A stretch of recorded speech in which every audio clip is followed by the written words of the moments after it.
Every January, tens of thousands of people make a commitment to be better, to fix their diet, to drop body fat, to get to the gym, to quit drinking. And despite all that desire to change, by the end of February, most of these people are back to their old habits. And when I look at these cases, I can clearly see 3 mistakes these people are making with their program, which are sabotaging their efforts to get lean and to reach their fitness goals. And in this video, I want to share with you exactly what those mistakes are and what you can do to avoid them. So let's dive right into it. So the first mistake that I see a lot, especially with those who are just starting out, is that they're losing commitment once the process starts getting boring. And the honest truth is that your success in fitness and a lot of your results really depend on your ability to grind when things do get boring, when that initial novelty fades away, when it gets repetitive, when you'd rather be doing something else. And if you're expecting fitness to be exciting all the time, you'll never make it.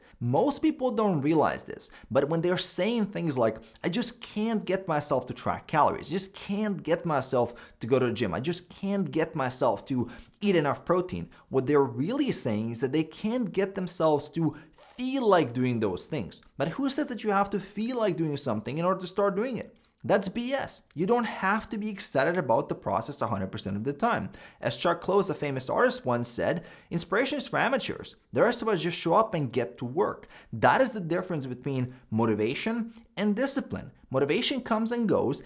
Discipline is constant. Those who are relying on motivation to stay consistent will struggle once things get boring, once they have a bad day at work, once they have a little bit more stress, once they don't get a good night of sleep. Pretty much anything can get in the way of motivation because it's not reliable. On the other hand, those who built a habit of discipline will still show up and keep executing. It might not be a perfect workout or a perfect day of eating, but they're going to get it done. And what I found with those who've taken their physiques to a really high level is that they really enjoy being disciplined. They like that feeling of being dialed in. When there's a routine in place, when there's a clear purpose, when days and weeks have a goal, whether it's a calorie goal, a protein goal, a step count, a goal of hitting the like button or doing a certain amount of workouts, they like achieving those small process goals. And they leverage that momentum and that discipline to build habits, and eventually those habits are so strong that staying on track is no longer an issue. Now, the second mistake a lot of people make is they assume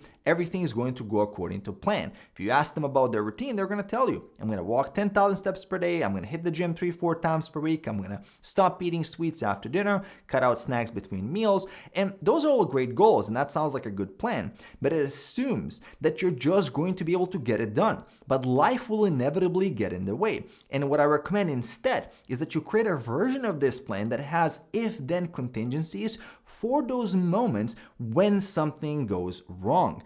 For example, we turn I'm not gonna snack after dinner into after my dinner is done, I'm gonna ignore dessert and I'm gonna make myself a cup of tea instead. If I'm still craving something and I can't resist it anymore, then I'm gonna have 150 calories of Halo Top ice cream instead. We turn I'm gonna walk more into I'm gonna take a 30-minute walk Monday to Friday at lunchtime every day. If an appointment gets in the way, then I'm gonna do that 30-minute walk after the gym or after dinner. We turn I'm gonna get to the gym more often into I'm gonna hit the gym 3 times per week, Monday, Wednesday, Friday, for 1 hour with full body sessions in the morning before I go to work. And if something gets in the way, then I'm gonna bring my gym clothes with me and I'm gonna do that workout after work before I head back home. As you can see, we're getting very, very specific. We have the original plan, but we also have the contingency in place in case something goes wrong. And based on the research we have, you're 2 to 3 times more likely to succeed if you use if-then contingencies than if not. And it's not only going to make you more consistent,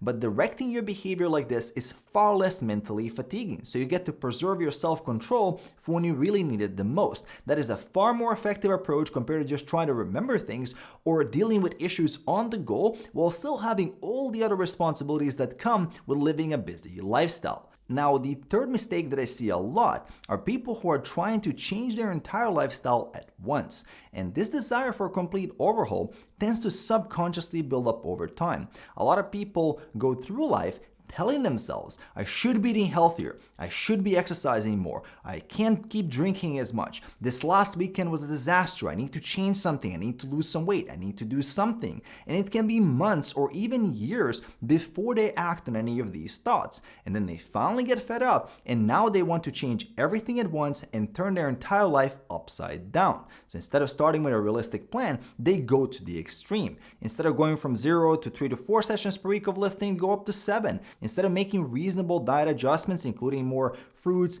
vegetables, and more protein, and reducing junk food and cleaning up the diet and paying attention to portions, they cut carbs down to 0. They are fasting now. They're eating 1 meal a day. They're really trying to restrict calories as much as possible, and losing anything less than 2-3 pounds per week or a kilo and a half is considered failure. And that same person, because they're making so many sacrifices, now is expecting a huge reward, and they want it really fast. This is the exact mentality we see in January every single year. And then in 4 to 6 weeks, all these people crash and burn and drop off. The overhaul approach is not realistic and it's not sustainable. Habits don't form overnight. If you've been failing in the past, my advice is to start with 2 to 3 reasonable changes.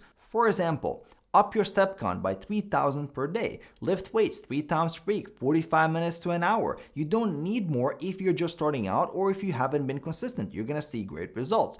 Clean up your diet and get lean protein and a large serving of vegetables with every meal. And then on top of that, all you really need to do is add some tracking to hold yourself accountable and then measure your progress over time. You can track your body weight, your step count, your workouts, and your diet. And the key in the beginning is to master that simple process and expand your comfort zone. Once you've nailed that initial setup, then you can start doing more. Same as you would progressively overload in the gym. Once the current weights you're using got too light, you can progressively overload other habits as well. You can add even more steps. You can improve your diet precision by going into each macronutrient or weighing foods out. All these things are skills that you can improve over time. And we gotta remember that change in general is very hard and most people struggle with it. So you always wanna give yourself credit for making little changes stick. This will make the whole process a lot more enjoyable and will help you be more consistent. Now, the other thing that's gonna make you more consistent is making sure you hit that subscribe button below. Details for coaching, if you wanna work with me, if you want that accountability, are in the description below, so check those out,